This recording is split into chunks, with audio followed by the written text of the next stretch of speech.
Let me start by answering some of the questions that I know you have. Yes, I was bit by a spider. Yes, I got sick the night I got bit. No, the spider was not radioactive. I cannot cling to ceilings, I cannot jump between buildings, and my danger-sensing abilities are nothing to brag about. Additionally, I should tell you that I'm extremely scared of spiders and dogs, cats, parrots, pigeons, squirrels, rats, pretty much all the species in the animal kingdom. I can't help but notice there are so many of you here. Something doesn't add up, right? How did someone who's scared of spiders become Spider-Man? Well, there were 3 barriers that I had to overcome to become Spider-Man, and fear of spiders was the easiest one of those 3. To understand these barriers, we must first learn how spiders catch their dinner. The most common strategy spiders use to catch their dinner is to build webs of silk threads. The most common web is the orb web, like what's shown in the graphic here. When spiders want to spin this web, they start by spinning the framework in which the web will be spun, followed by spinning the radial threads from the center out, followed by spinning these spiral threads. The center of the web is where the spider resides and waits for its prey. Each orb-weaving spider spins about 6 to 7 different kinds of silk threads, and I won't bore you with all 7 of those. For this talk, we only need to learn about 2 of those: the radial silk and the spiral silk. Very easy to remember. Radials go from the center out, and spirals go like a spiral. These webs target only flying insects. When an insect runs into this web, the spiral threads stretch to break the momentum while simultaneously sticking to the body of the insect. And the radial threads transmit the vibrations towards the center, informing the spider of the location of the prey. The spiders go there, subdue the prey, and wrap it in yet another kind of silk thread. It's very cool. This prey is a feat of engineering excellence, which has been optimized through millions of years of evolution. Now, you may have heard some people say that silk is stronger than steel. It's true, but they're only talking about the radial silk threads, the threads that go from the center out. That silk has been studied a lot. In fact, any TED talk on spider silk that you may have seen will talk about that silk thread. But if you think about it, the key reason for spinning these webs is to capture prey, and the thread that most directly enables that objective is the spiral silk thread. So when I came to the United States to do my PhD, I was so intrigued with the spiral threads that I decided to do my PhD on that. Because it was largely unaddressed, not understood. The mechanics, the dynamics, the structures were not understood. And that's when I faced the 3 barriers. And over time, I discovered that those 3 barriers are actually ubiquitous. In fact, I'm certain that each and every one of you in this room and watching the recording has faced these barriers, one or more of these barriers, at different stages in your life. The question is whether or not you know that you face these barriers. Because just like the orb web is invisible to most of the insects that it traps, these barriers are invisible to us until we get trapped by them. Sometimes they're invisible to us until after we get trapped by them. Sometimes you don't even know that you have been trapped. These barriers are insidious and they play on our ignorance. The first barrier that I want to talk about is collective expert opinions.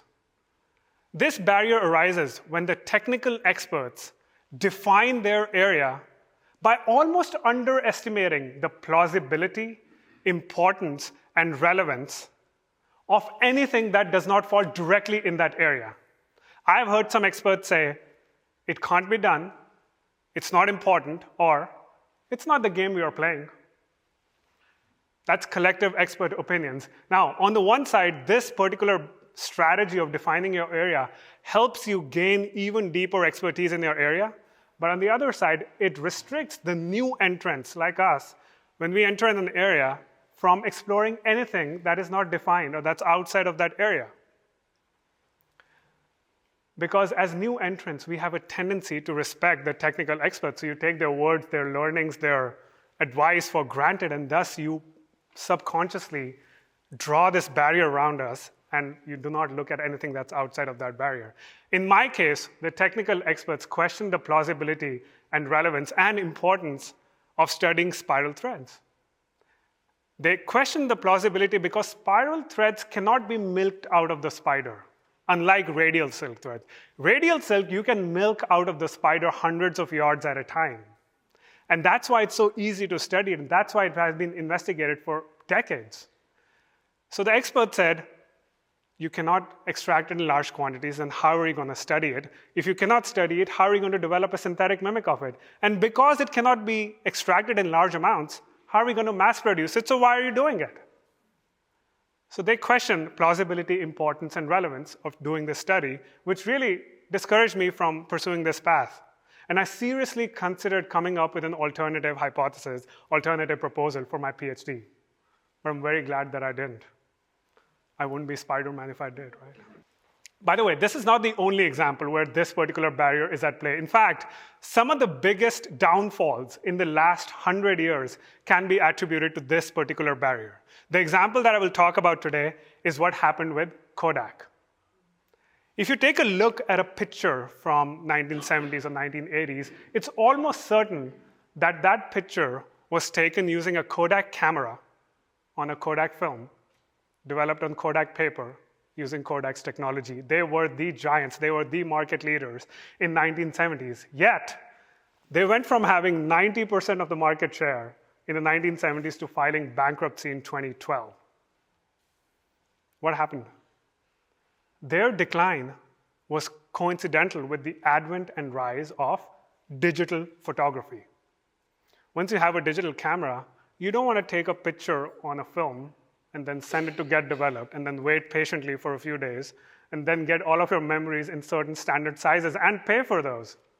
Once you have a digital camera, you don't need to do that. And that is why Kodak declined. Now, by the way, do you know who invented the first digital camera? Kodak did. Way back in the 1975. They got a patent on it in 1978, and they kept it under wraps. Because they themselves knew that if consumers get a digital camera, they're not going to buy the Kodak film and the Kodak paper, which were Kodak's cash cows. So they did not adequately align themselves with the rise in the trend of digital photography. They underestimated how important and how relevant this trend would be. Here, plausibility is not the question. Kodak, in fact, came up with the first camera. But the importance and relevance of the trend is what they failed to understand. Ended up having to file bankruptcy. Now, the question is, how do we break this barrier? How do we overcome this barrier? We start by defining our area not by what we are capable of doing, not by what we want to do, but by why are we playing in that area in the first place? What is the bigger purpose that is served by that area? And if you define it like that, then Kodak was never in the business of developing film and paper. It was always in the business of creating convenient solutions for capturing the best moments of our lives, the Kodak moments. And similarly, I never said that I wanted to develop a synthetic mimic. I just said that we should understand why spiders spin this spiral silk thread and why does it work so effectively. And once I rewrote my proposal like that, once I defined the area like that, it not only allayed a lot of the concerns that the technical experts had, it also gave me a lot of ideas on how to pursue this further. Now, the question of plausibility remained. How am I going to study it? I cannot milk it out of the spiders. So what I would do is I would go to this particular bridge in Akron, Ohio, where I did my PhD at night, where spiders are spinning their webs, and go and get a few samples of spiral silk threads from webs that are being freshly spun, while maintaining very safe distance from the spiders. I remember the first time I did it, I was euphoric, beyond excitement. I'd never been happier. done that day. I came back home. It was like 2 a.m. probably, and I made a mistake in that euphoria. I logged onto my Facebook after 2 a.m., which I've been told is not a good idea. Word of advice, no one here should do it. Go on social media after 2 a.m. And in that euphoria, I wrote a particular status message. I will uncover millions of years of spider secrets. And then I slept. I woke up, and I was very disappointed that all of my euphoria, my excitement was unrequited by my Facebook friends. No one liked, cared, shared, commented my status message. No one cared about my ambitions and my plan for uncovering these secrets. But a few hours later, I got a message, a comment on this status message. And that was the first time that I thought I'm getting trolled on social media by my own mother, who wrote,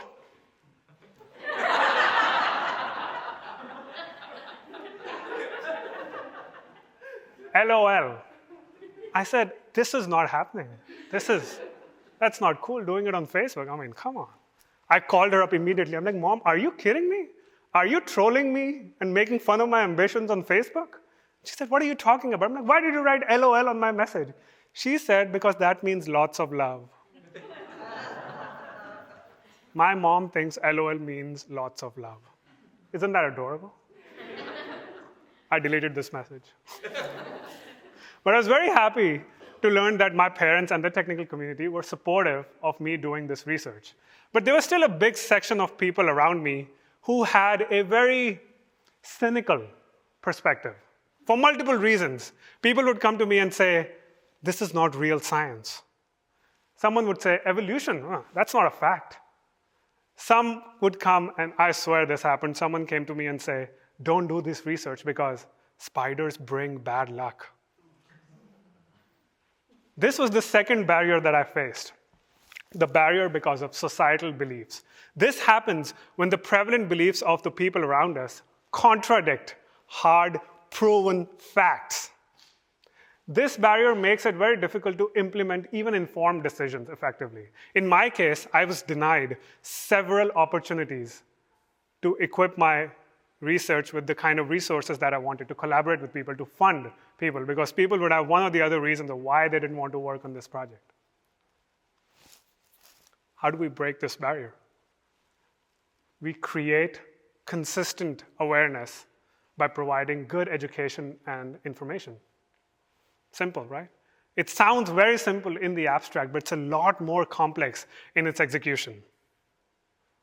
Technical folks, like doctors, engineers, scientists, like myself, can really benefit here because we have a tendency of placing a lot of importance in data, collecting the right data. Data is God, data is everything. Well, if data were everything, then why are there people who still deny climate change? Why are there people who are both pro and anti-vaccination? Why are there people who, I swear, still think Earth is flat?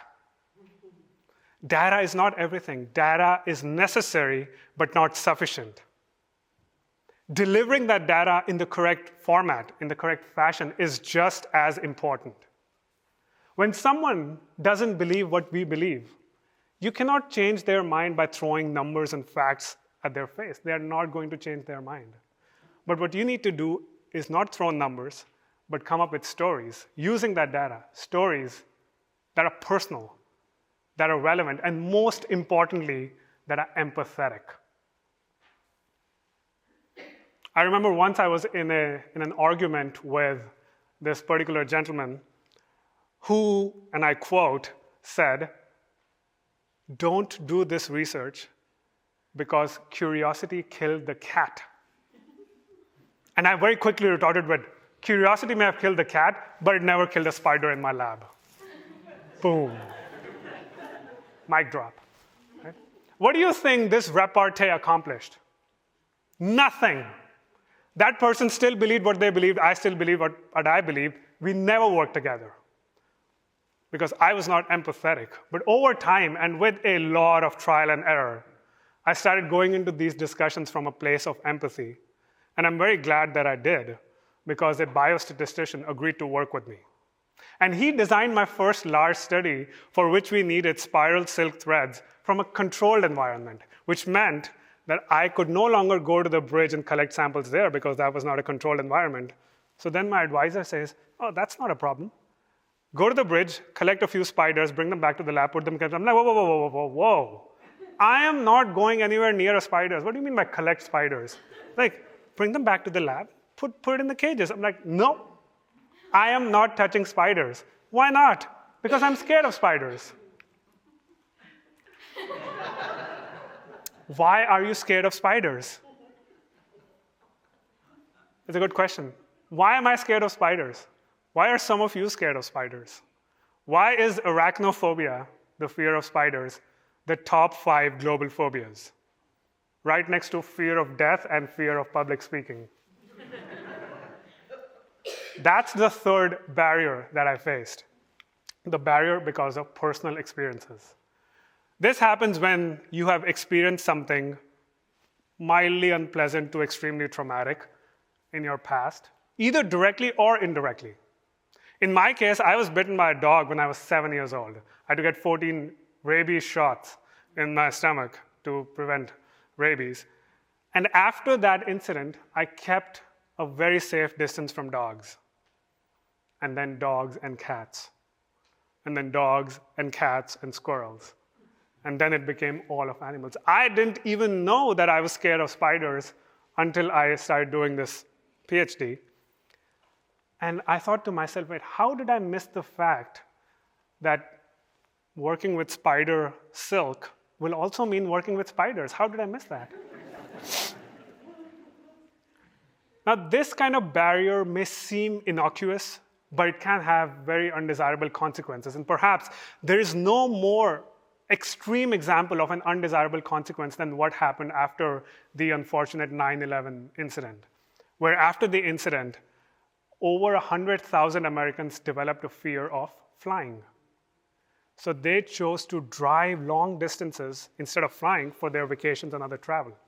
And in that 1 year, there were an extra 1,000 fatalities based on car crashes. Extra 1,000. 1,000 people died in their cars because they were scared they might die in a plane. 1,000 people. That's more than 3 times the number of people who actually died in the 9/11 plane crashes. My undesirable consequence that I had to face was not as extreme, thank God. But I do find it difficult to socialize in the US because 7 out of 10 US households have pets. A lot of my friends have pets, dogs and cats and birds. And every time I get invited, I hesitate because I don't want to expose myself to that situation. Spiders get a bad rap here because everyone thinks spiders are poisonous, which is partly true, and I'm scared of that too for that particular reason. The question is, how do we break this barrier? 2 steps. First, we need to figure out if your fears are logical or illogical. My friends tell me that dogs and cats are not looking to harm me. I want to believe that, but my personal experience tells me otherwise. They say that whenever they come near you, they're only looking for love. Like, okay, sure, if you say that. And I want to believe that more and more. Spiders, again, for people who think they're poisonous, there are actually only 2 species of spiders that are poisonous, black widow and the brown recluse, and they are both found deep in the woods. They will not attack you unless you attack them first, and even if they do attack you, the likelihood of it actually breaking your skin is very slim. So it falls in the category of illogical fears. Once you have figured out if your fear is logical or illogical, and especially if it is illogical, then you need to train your brain to make sure that you can overcome that fear. And that's very similar to going to the gym and lifting weights. You train well and you train often. In my case, the first few times that I had to go and collect these spiders, on the drive over, I would just psych myself out. Oh, spiders, no. Every time I would go, I'd be like, no, they're not poisonous. You're going to be fine. Even if they bite you, you'll be okay. You're a man. You're strong. First few times. I know it sounds very silly. It looks even sillier, but it worked. You don't have to do the same strategy that I used, but do something similar. Consistent repetitions to train your logical brain to overcome some of these fears. And it worked for me because I was able to collect these spiders and do my research. Now I'm using a less dramatic version of this technique for dogs. And I'm very glad to share that now I can be in the same room as a dog without crippling anxiety. Once I overcame these 3 barriers, it became a lot easier for me to do my research and make a lot of scientific advances. The work that we did got published in peer-reviewed journals that are globally renowned, like the Nature Publishing Group. Got a lot of publicity in mainstream media like LA Times, National Geographic, et cetera. And it got me my current position as a scientist at 3M, which, according to Fortune magazine, is the coolest job in the Fortune 500 companies. And I agree with Fortune on that. It is an incredibly cool job. The 3 barriers that I talked about today are similar to an orb web in that they are invisible. The difference is that spiders consciously and knowingly spin these barriers to capture other insects, and we subconsciously and unknowingly spin these barriers and get trapped ourselves. These barriers are so deeply ingrained in our fields of work, in our society, and even within us, that they almost act at a subconscious level, and they dramatically limit the perceived human and societal capability. I'm really hoping that through my experiences and through this talk, I've inspired you all to identify these barriers, to examine them, to overcome them, so that you can also become a superhero. Thank you.